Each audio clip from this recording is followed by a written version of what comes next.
di nuyu ñi fi nekk muy directeur Abdou Dieng mi nga xamante ni moom laa fekk si mu dalal ñu dalal bu rafet bii di nuyu monsieur Sène mi nga xamante ni mooy représenté chef d'établissement yi nekk Thiès bi pa duma juum di nuyu monsieur le représentant Anida maa ngi koy nuyu bu baax a baax di nuyu monsieur Sène bu PF2E di nuyu aussi sama directrice bi nekk sama côté moom mi nga xamante ni mooy responsable étude xale yi maître yi sama beneen directrice bu nekk ne muy madame Ndiaye Adjara moom tamit moo yor xale yi nga xamante ni ay ouvrier nar a doon ak technicien parce que école ba am na ay maître mais am na aussi ay ouvrier qualifié am na aussi ay technicien xam naa après bu ngeen xoolee flyers yi si biti di ngeen gën a mën a comprendre dina am ñu leen guider ngeen gën a comprendre INFEST li muy def di nuyu aussi ñi nga xamante ni ñoom laa àndal muy délégation bu mag bii nga xam ni ñoom ñëpp vraiment dañoo mobiliser wu ñëw pour accompagner ni muy formateur muy personnel administratif ak président gouvernement scolaire ànd ak mbooloo xale yi aussi ñii ma fekk ci Thiès muy autorité Thiès yi bu ma limee moom xam naa dinaa juum ANPEJ a ngi fii IMCA ñi ngi fii vraiment yéen ñëpp maa ngi leen di bége di kontaan ci yéen mu wane ni ñun ñëpp li ñu tax a jóg mooy formation professionnelle et technique xale yi il faut ñu jàppale leen peut-être centre yi jege nañ yaatu nañ compétence yi ñu ngi fa documents yi ñu ngi fa malheureusement nit ñi dañu xamul lan moo xew ci centre de formation professionnelle et technique yi mën naa ni Touba Peku gi rek am na xale yoo xamante ni jege nañ ñi ngi gis nit ñi di dem ak di dikk waaye jéemuñu sax xam li fi xew c'est le moment aussi yéen notable quartier bi ngeen gën cee impliqué wu comme monsieur Sène du PF2E ni mu ko waxee wan xale yi li xew ci établissement de formation professionnelle et technique parce que booy xool au niveau national ñi ngi fi am 138 établissements de formation professionnelle et technique et dans ces 138 établissements am nañ ci ay 12 lycées techniques Thiès gi am na lycée technique ñi nga xamante ni am nañ bac mën nañ fa dem defi formation ñi am BFEM sax mën nañ fa dem parce que ñi am BFEM mën nañ fa dem ñi am bac mën nañ fa dem parce que am na bac am na brevet technicien supérieur bi nga xamante ni ñaari at ngay def centre de formation bii ñun ñu ngi def horticulture mbirum mbay te jamono ji ñu toll ku ne xam na ni référentiel Sénégal 2050 agriculture daf si nekk priorité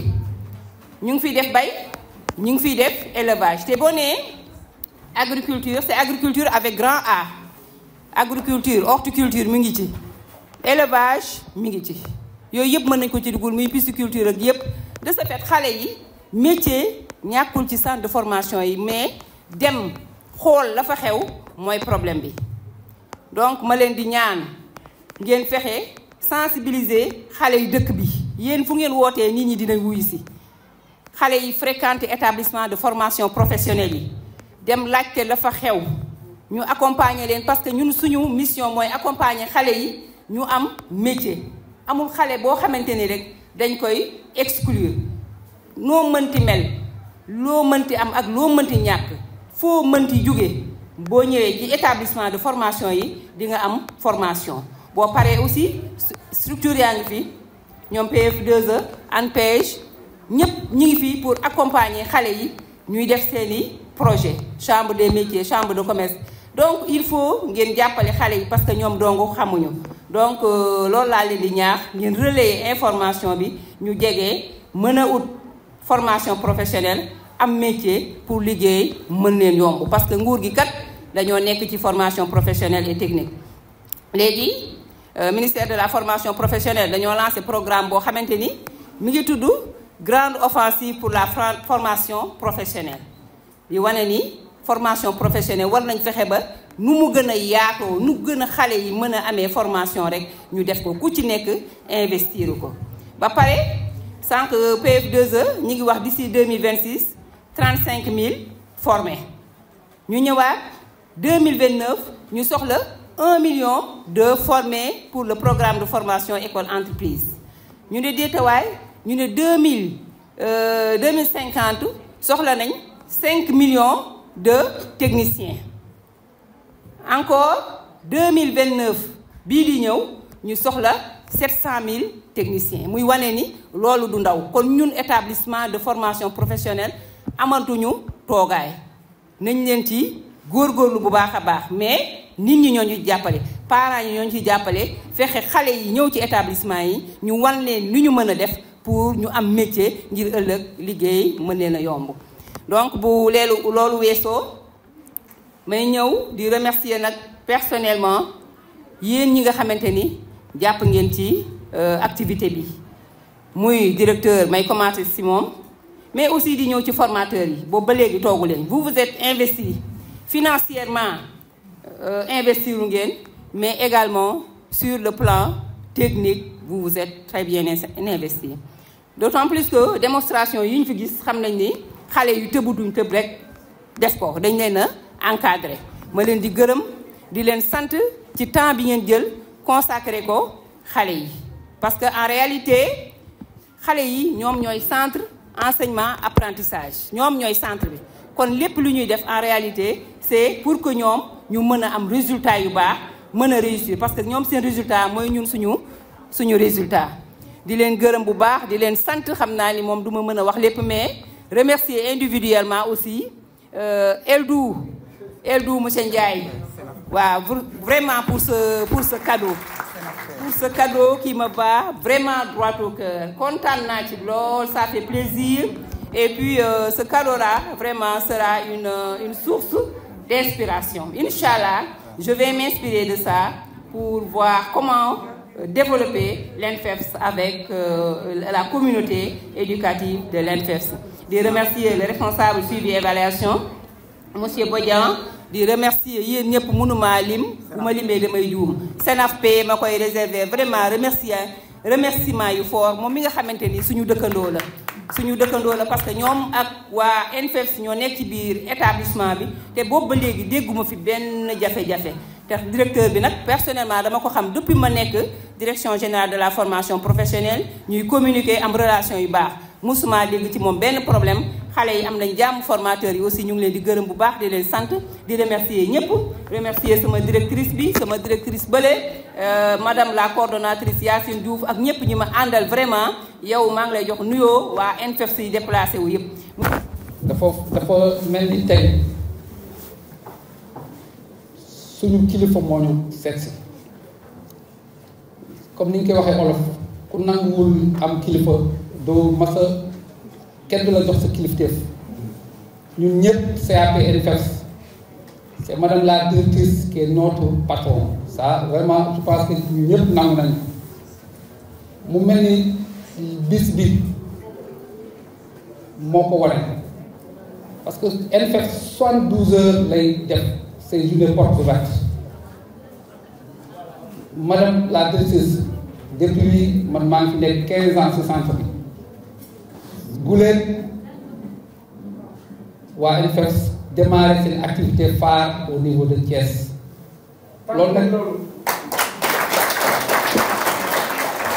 loolu nag li muy wone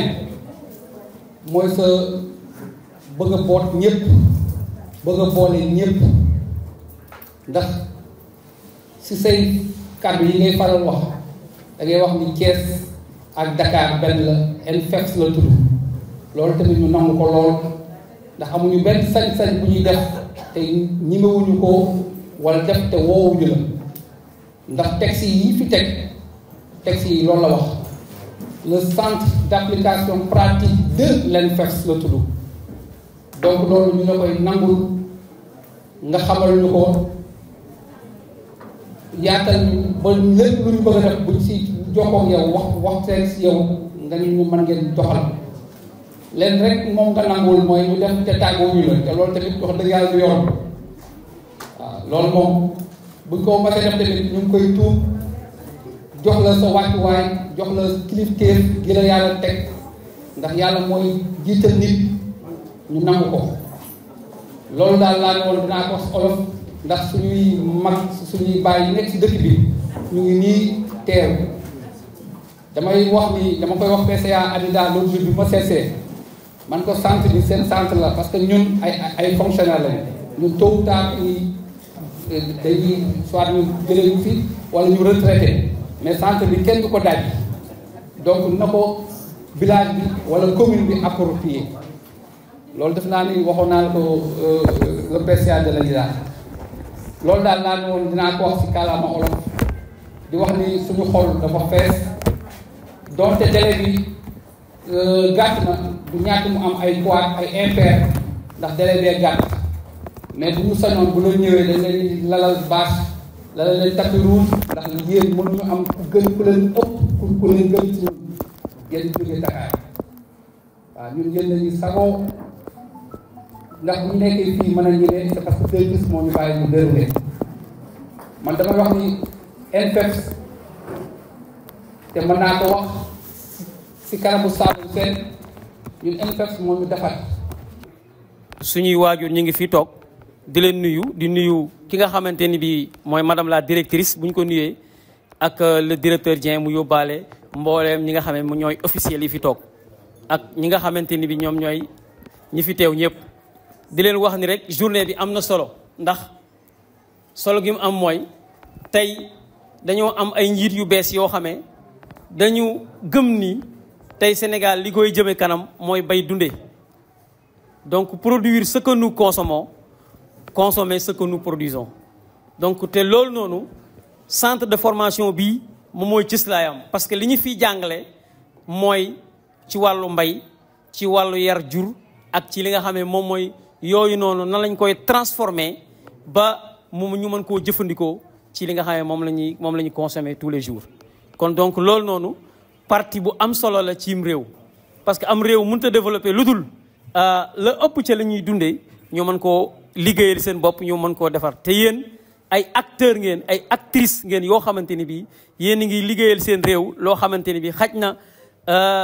ñun ñi suñuy parents sax mën nañoo bañ a xam sax li nga xam ne moom mooy degré d'importance bi. kon loolu ñun en qualité de en tout cas de spécialiste xam nañ ko bu baax a baax te à travers loolu ñu ngi leen ci sant di leen ci gërëm bu baax a baax a baax xañ na am na loo xamee bëggoon ngeen ko te xañ na des na peut-être à travers madame la directrice dina ci ñëwaat mais ñun liñ ci xam loo xamante ni bi au niveau local nga xam ne fii la ñu yàlla fekk fi baax fas yéene nañu bépp jafe-jafe wala bépp doléance boo xamee namm ngeen ko ñu àggee ko ci kaw ñun canaux yi ñu am dinañ incha allah dinañ ko àggee ba lépp loo xamante ni muy njariñu askan bi parce que barki démb rek maa ngi wax jeen ni ko xaj na yow juddoo fi ñun ñoo fi juddoo kon yow ñun ngay rendre service kon ñu ngi lay sant bu baax ci loolu à travers xaj na sama papa yi toog mënoon nañu jël kàddu wax loolu mais xaj na sama kàddu moo yóbbaale leen que ni ñu ngi lay sant bu baax a baax a baax parce que dëkk bi gis nañu li nga fiy def te vraiment ñun ñu ngi lay sant ci loolu amuñu sa fay ci sa kanamu kilifa ñu ngi lay sant bu baax xam ni en tout cas lépp loo xamante ni bii mi ngi koy def ñun askan bi de ñu ngi koy rafetlu di ñaan yàlla ngeen yokk ay garaatam ba école bi gën a mën a jëm kanam. ñetti ponk moomu fi indi bi si jiitu mooy école bi wax nañu ko ñun jël nañu engagement pour liggéey ak école bi pour njëriñu askan bi. beneen bi ci topp mooy parents yi foog ngeen ñaax xale yi ñuy ñëw ci centre bi di renseigner wu lan moo fi xew il faut aller vers l'information bañ a toog rek sa kër naan xaw ma lan moo fi xew parce que am na ay programmes yu am importance yoo xam ne état du Sénégal mu ngi koy dérouler te pour askan bi la pour xale yi la. beneen bi ci topp mooy chef d'entreprise yi ku nekk ci gox war nga mën a fexe ba dans l'avenir ci métier bi nga yëngatu xale yi nekk ci gox ba mën a am ñoo xamante ne ñoom ñooy assurer la relève dans l'avenir te loolu mënul jaar feneen fu dul ci formation professionnelle. je le dis très souvent ci panel yu bëri yu may jaar ma ne état du Sénégal mënul développer dëkk bi sans autant passer par le ministère de la formation professionnelle mënul nekk fépp fu développer ci àdduna on est passé par la formation professionnelle. programme de formation école entreprise nag nekk jumtukaay boo xamante ne état du Sénégal moo ko créé depuis 2018 mu am nag commission ñeenti poñ benn bi mooy l'employabilité des jeunes. Le deuxième point, c'est la qualification professionnelle. Le troisième, c'est l'implication des entreprises.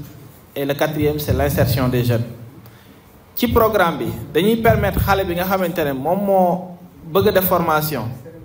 muy tàggatu ci théorie ak ci pratique semaine bu nekk xale bi day def ñeent bu juróomi fan ci entreprise bi benn fan mu ñëw def ko ci centre ressource bi ñu ne xale bi buy dem jàngi ci école bi wala ci entreprise bi dina soxla di paas ak bu heure añ jotee mu soxla loo xamante ne moom lay jëndee añ te loolu métti na ci parents yi métti aussi ci chef d'entreprise yi état du Sénégal ni man teggil naa leen loolu kon chaque fin du mois xale bu nekk dinañ ko jox 40 000 nekkul nag di jàng ñu lay fay déedéet parce que boo nee ñu jàng ñu lay fay xale yi li ñuy jiital mooy xaalis bi 40 000 yooyu ñu leen di jox du pour jënd téléphone du pour ay make-up du pour jënd daal mais pour mën di ci paas ak aussi bu heure añ jotee nga am loo si jënd pour lekk. formation yi concerné na bépp sénégalais bu am fukki at ak juróom benn ba fanweeri at ak juróom ak quel que soit niveau d'étude boo mën a am ku jàng ku jàngul ku génnee ci daara bi ku deful dara ku mënul sax bind am na place am ci biir formation bi. kon yéen parents d'élèves yi yéen a mën a rapproché wu ci monsieur Ngom indi xale yi monsieur Ngom mën ñu wax ne monsieur Dieng mën ñu wax ne ñun kat am nañu xale yoo xam ne dañoo bëgg a tàggatu ci cuisine wala ci restauration wala ci horticulture wala ci yeneen métiers yoo xamante ne su ko defee chaque année ñun dañu am lu ñuy tuddee un comité régional de suivi boo xamante ne c'est présidé par le gouverneur de la région moom moo ñu permettre ñu identifier les métiers porteurs ñu ne waa Touba Peykouk en termes de formation métiers yi ak yi lañ soxla ma waxaat ko te duma ci dellu ginnaaw métier bu ngeen mën di soxla bu xale yi disponible te ñu éligible centre bi pare pour former ñu am entreprise lu ngeen ma laaj dinaa leen ko jox ça je le dis parce que suivant la lettre de politique sectorielle du ministère de la formation professionnelle liñ ñu sas ci 2026 mooy ñu former 1,000 ak juróom ci ay xale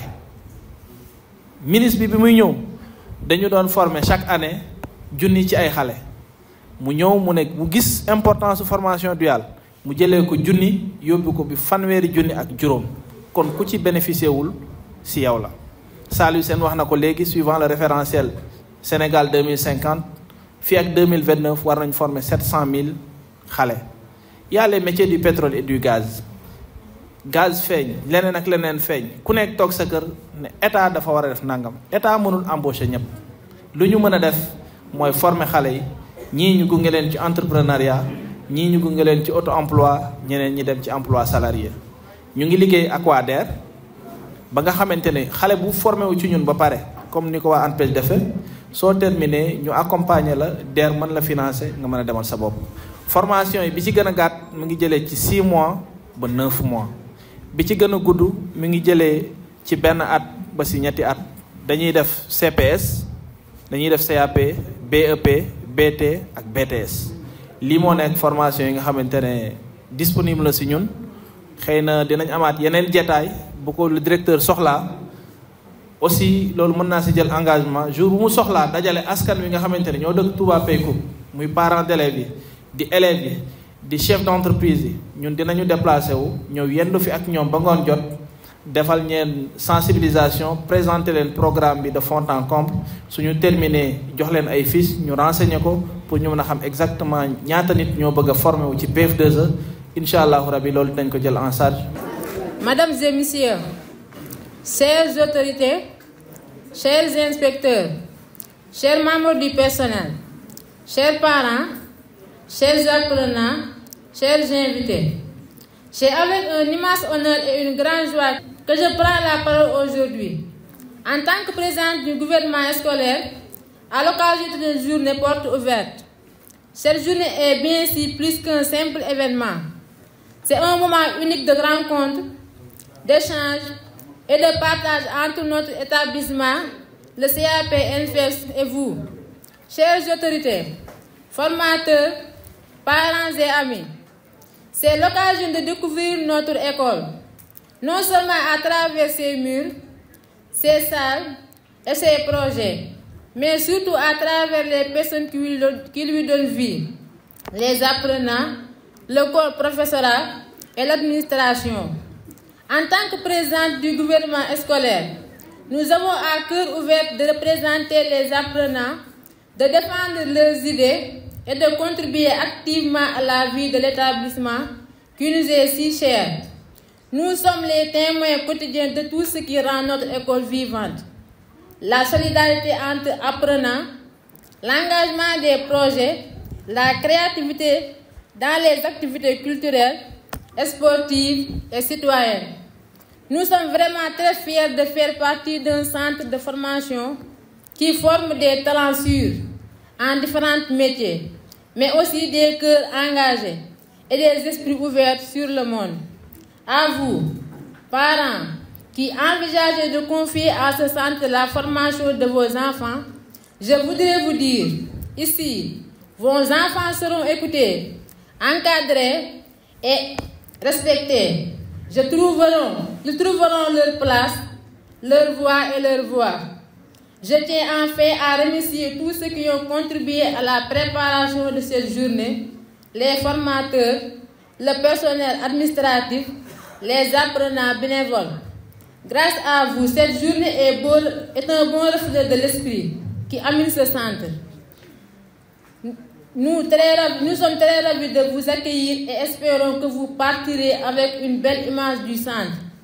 Je ne saurais terminer mes propos sans lancer un cri de cœur à l'endroit de nos autorités par rapport à l'éloignement et à l'enclavement de cet établissement. Cet éloignement est souvent le motif d'abandon de certains de nos camarades. Nous osons espérer qu'une solution sera envisagée dans un futur proche. Merci pour votre présence et votre soutien multiforme et que Dieu le rende au centre. N'hésitez pas à poser des questions, à visiter les lieux, à rencontrer les apprenants et les formateurs. Très bonne journée à tous et à tous. Madame la directrice générale de l'ENFES, Monsieur le directeur du CAP de Thiès, Madame la directrice des études de l'ENFES Dakar, Monsieur le représentant du maire de la commune de Fandène, chères autorités, chères sœurs présidentes du gouvernement scolaire du CAP Thiès, très chers camarades apprenants, mesdames et messieurs, c'est avec une immense joie et beaucoup de fierté que je prends la parole en ce jour symbolique, au nom de tous les apprenants de l'ENFES de Dakar. Comme vous le voyez, nous sommes pleinement engagés dans la préparation de nos 72 heures. Un moment fort pour valoriser nos talents, renforcer notre esprit de cohésion et promouvoir les valeurs de notre école. Ces journées sont bien plus qu'un simple événement. Elles représentent l'expression de notre dynamisme, de notre volonté d'apprendre autrement, dans le respect des valeurs citoyennes et professionnelles. Au nom du gouvernement scolaire, je tiens à remercier toutes les autorités présentes pour leur accompagnement et leur soutien constant. Votre présence parmi nous est une marque d'encouragement et un signe fort pour la jeunesse. Ensemble, faisons de ces 72 heures un véritable succès. Je vous remercie de votre aimable attention. Merci beaucoup. Assalamu alaikum mbooloo mi directrice générale maa ngi lay nuyu di nuyu monsieur Dieng parce que ci moom laa jaare woon ba ñëw fii ci centre bi Abdou Dieng di nuyu aussi monsieur Sène Saliou Sène sànq day def témoignage ma ni li ñuy wax ci wolof de dëgg la mooy lu yàgg dëgg la te wax dëgg yàlla loolu laa gis seen diggante may ñaan yàlla moo ko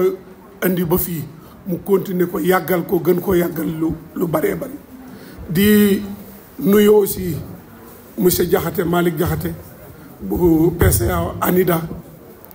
muy koo xamante ni ñun itam dañu koy sagoo fu ne maître de cérémonie bi am na ñu ko dul xam mais man baal ma présenté ko waa Peykou kii doomu monsieur Ndiaye la yéen du ngeen ko xam peut-être mais ñi xam monsieur Ndiaye xam nañ ko monsieur Ndiaye bu nekkoon dëkkoon HLM route de Dakar HLM route de Dakar te mu wàññeeku mooy papa yi kii nii mu mel aussi naturellement ñun nii lañ ko mus a xamee d'ailleurs man même bu ngeen gisee moo ko nuyoo rek tooñante Ndiaye teraanga lañ ko tuddee woon directrice aussi yow it ce soit ci moom itam vraiment ñu koy rafetlu bon sama baat moo kiiwul moo nanguwul moo tax bëgguma mais surtout ma remercier sunu waa mbokki CNAFP yi aussi parce que wax dëgg yàlla ni ñu ko waxee dëgg la benn famille lañu gis ngeen leen tey ñu ñëw fi teew fi d'ailleurs damaa ñëw rek ni leen ànd directeur parce que bu ma ñëwee aussi moom itam comme nu ma monsieur Dieng dalale moom itam noonu la ma dale woon ñu nekk si jàmm may ñaan aussi jàmm jooju yàlla na sax yàlla na continuer waa NFEFS jërë ngeen jëf malheureusement damaa jóge momentanément formation professionnelle delluwaat sama famille naturelle enseignement général mais dinaa dellu si waat formation professionnelle. xëy na du ñëpp ñoo dégg peut-être tubaab bi ñuy wax te dañuy bëgg message bi jàll man Ibrahima Diom laa tudd toogal ANPEJ muy kër gi état Sénégal dénk xëyu ndaw ñi ci région bu Thiès ak région bu Louga ñaari région yooyu lay coordonné. li tax a jóg ANPEJ mooy jàppale bépp ndaw boo xamante ne da nga am diggante fukki at ak juróom ñett ba ñeent fukki at te bëggoon maanaam yokk sa xam-xam bu ñu ne yokk xam-xam nag waxuñu li école yii di jàngale parce que ñoom lañu ko jagleel muy fexe ba ndaw li bëgg a sàmm xam na ñuy sàmme fexe ba ndaw li bëgg a def restauration xam na ñuy defee restauration waaye ginnaaw bi nga jàngee ci école yi ba am sa diplôme ba pare yow ndaw li da ngaa soxla nag jóg uti liggéey te xam nañ ne ut liggéey rek liggéey la te xëy na sooy uti liggéey dafa am loo war a gànnaayoo liggéey gànnaayoo ñu koy tuddee CV di ko tuddee lettre de motivation loolu dafa nekk loo xamante ne du ndaw ñëpp ñoo ko mën a bind tey booy déposé ci entreprise lan nga waree yóbbu nan nga war a defaree sa CV nan nga war a defee sa lettre de motivation bu ñu la woowee entretien nan nga war a taxawee ak nan nga war a mel ci jour entretien ba mën a réussir sa entretien loolu du ñëpp ñoo ko mën te xëy na c'est pas la vocation des écoles de formation technique qui sont là xëy na ñoom c'est les compétences bien que ne commencé nañu intégrer ces filières là parce que xam nañ ne c'est nécessaire mais c'est pas leur vocation donc foofu moo tax foofu la ANPEJ di intervenir pour ñoom ñi ñu former ba pare ñun ñu accompagner leen fexe leen dugal ci marché de l'emploi maanaam boole léegi ak entreprise yi nga xamante ne ñoom ñooy joxe liggéey wala ñoom joxe ay stage pour nga mën a perfectionner say compétences. beneen métier mooy beneen accompagnement mooy ndaw li léeg-léeg mu génn ci école bi ne la man jàng naa élevage jàng naa agriculture mais damaa bëgg a demal sama bopp mais demal sa bopp dafa laaj xam-xam ci wàllu entrepreneuriat parce que ku ñu jox 1 million nga tabax poulailler ku ñu jox 1 million nga aménager des hectares pour def maraîchage waaye soo amul les compétences managériales man nga xëy am tool bu rëy aménager ko ji commencer arroser di gagner xaalis mais soo xamul nan ngay gérer xaalis boobu xamuloo nan ngay gérer entreprise boobu bu boobaa entreprise bi xëy na même bu daanuwul liñ ci war a profité doo ko leen profité foofu la ANPEJ di intervenir également pour accompagner jeune bi nga xamante ne bii am na les compétences techniques bëgg na wuti financement waaye bu yoree financement bi xëy na xamul nu mu koy jariñoo wala xamul nan la ko war a utiliser nan la war a gérer entreprise bi ñu mën a intervenir également accompagner ko ci loolu ba bu yoree dërëm ren bu déwénee dërëm boobu mën koo jural fukki dërëm donc mais xam nañ ne tamit wàllu migration maanaam li ñu naan tukki dafa soxal ndaw ñu bëri léegi bëgguñoo toog ci réew mi loolu moo tax tamit au niveau de l'ANPEJ ñu développé benn partenariat avec des partenaires extérieurs lu ci mel ni waa Canada ambassade du Canada la délégation canadienne la délégation québécoise xamante ne depuis Covid bi passé ba léegi dafa am métiers yoo xamante ne c'est des métiers à haute intensité de main d'œuvre dafa soxla ay nit parce que dafa manqué lu mel ni wàllu restauration lu mel ni les domaines les métiers du BTP lu mel ni les métiers de l'informatique les métiers liés à la santé Covid bi dafa ñëw mettre le système à nu ba tax na souvent dañuy soxla offre yooyu ñun ñuy liggéey ak ñoom am entreprise canadienne yu bari yoo xamante ne ñu ngi fi leen di proposer des jeunes sénégalais ñuy dem foofu di liggéey mais wala sax ndaw bi ne man jàng naa fi ba pare mais dama bëggoon dem extérieur ngir perfectionner wu parce que xëy na technologie moo bëgg a liggéeyee wala outil yi ma bëgg a am xëy na centre bi amu ko xëy na Sénégal amu ko mais bëgg naa dem bitim réew xooli leneen kooku également su ñëwee ñu wan ko yoon teg ko ci yoon ba xamante ne dootu jar mu jël benn cabinet privé di ko fay 200 000 250 000 pour mu wutal ko rek benn prescription en France ou au Canada donc ci gàttal loolu daal la ñuy liggéey pare nañu nag également dellusiwaat ci centre bi ñoo ko wax monsieur le directeur mooy ndaw ñi nga xamante ne formé nañu leen bañ am seen ay diplôme ñu jàpp leen encadré leen ngir que ñoom seen insertion professionnelle mën a gën a yomb loolu moom pare naa pour def ko te saa bu ko directeur soxlaa su dajalee ndaw ñooñu man personnellement maay déplacé wu ñu defal leen activité de formation yi parce que c'est mon domaine.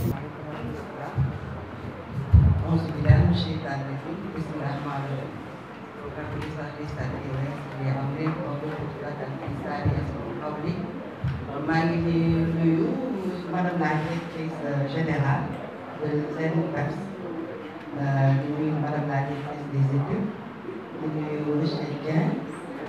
le directeur de l'ENFEFS monsieur Saliou de Morona son poste j'ai oublié je m'excuse maa ngi nuyu aussi le PCA de Canada, c'est ça, monsieur Saliou Sène, le coordonnateur du programme développement du pays. di nuyu ñi fi ñu teew yëpp. Voilà, je m'exprime, je me présente, c'est Madame Diop députée Ndiaye. Je suis chef du service d'appui d'encadrement des entreprises de la Chambre de commerce, d'industrie et d'agriculture de la région de Thiès.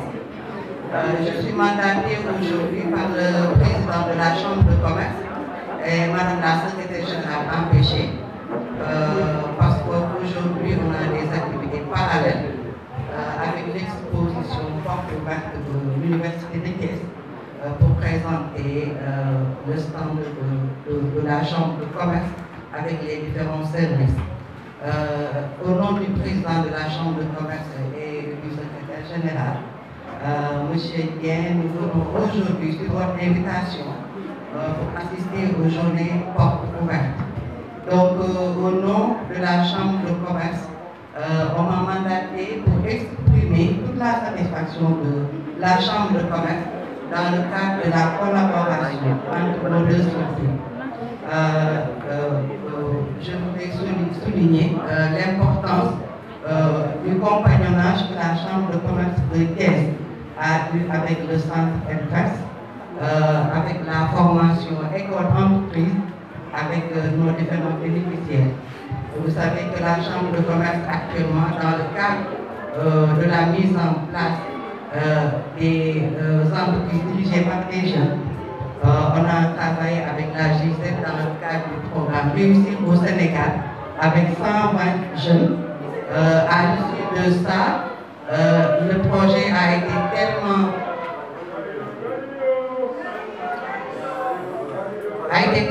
salué que la Chambre de commerce de Côte d'Armor en France, à travers le programme Archipelago, a financé l'accompagnement, la formation et l'insertion de 420 jeunes. Et sur la base de ça, la Chambre de commerce, avec l'appel d'offres, a travaillé avec votre centre pour la formation, je pense, de 160 jeunes qui ont été formés ici dans le cadre de ce programme et qui ont bénéficié de formation en agriculture et actuellement qui sont installés. Donc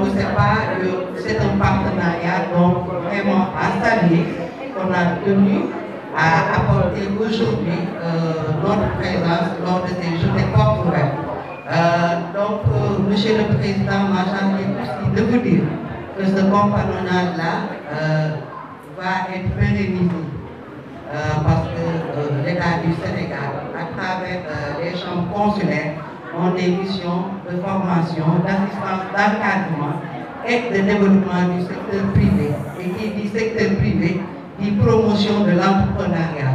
Raison pour laquelle actuellement, dans les structures comme ISM et autres, la Chambre de commerce est conviée maintenant périodiquement pour faire des séances de formation en entrepreneuriat et coaching pour les étudiants, pour voir comment se formaliser et de bénéficier de nos appuis à travers nos partenaires. Vous savez que la Chambre de commerce, en général, on parle de Chambre de commerce, beaucoup de personnes pensent que c'est uniquement la Chambre de commerce, alors que c'est Chambre de commerce, d'industrie et d'agriculture. Donc, au sein des chambres de commerce, il n'y a pas que les commerçants. Il y a les agriculteurs, il y a les éleveurs, il y a les pêcheurs, il y a les pharmaciens, les métiers libéraux. Il y a aussi tout ce qui est transport. Donc, les pharmaciens et autres sont des membres de l'Assemblée générale de la Chambre de commerce. Raison pour laquelle la Chambre de commerce joue un rôle important dans l'insertion des jeunes surtout. Parce que les entrepreneurs constituent l'Assemblée générale des chambres de commerce. Donc, nous voulons aussi préciser aussi que la Chambre de commerce a deux formations phares qu'on a héritées de notre compagnonnage avec la Chambre de commerce de Côte d'Armor en France. Nous faisons la formation pour des jeunes comme des jeunes qui font des formations techniques de 3 jours appelés 3 jours pour entreprendre,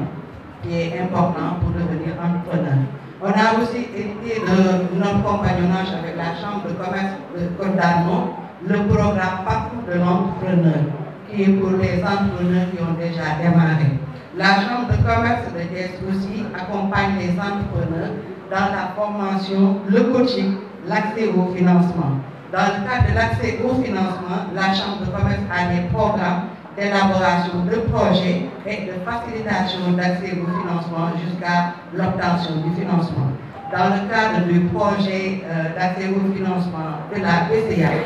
la Chambre de commerce est agréée comme SAE. Et dans le cadre de cet accompagnement, la Chambre de commerce a signé des conventions de partenariat avec des banques de la place, avec des financements qui peuvent varier de 1 million à 1 milliard. Donc c'est sur ces mots-là que je voulais juste présenter nos différents services. On a aussi le service formalisation avec les guichets uniques. Et dans nos différents programmes, il arrive que la Chambre de commerce puisse avoir des éléments de faire bénéficier aux entrepreneurs de réduction à travers nos programmes et aussi de facilitation au guichet de formalisation. Donc sur ce, je présente tous les remerciements du président et de la secrétaire générale de la Chambre de commerce et merci aussi de l'invitation.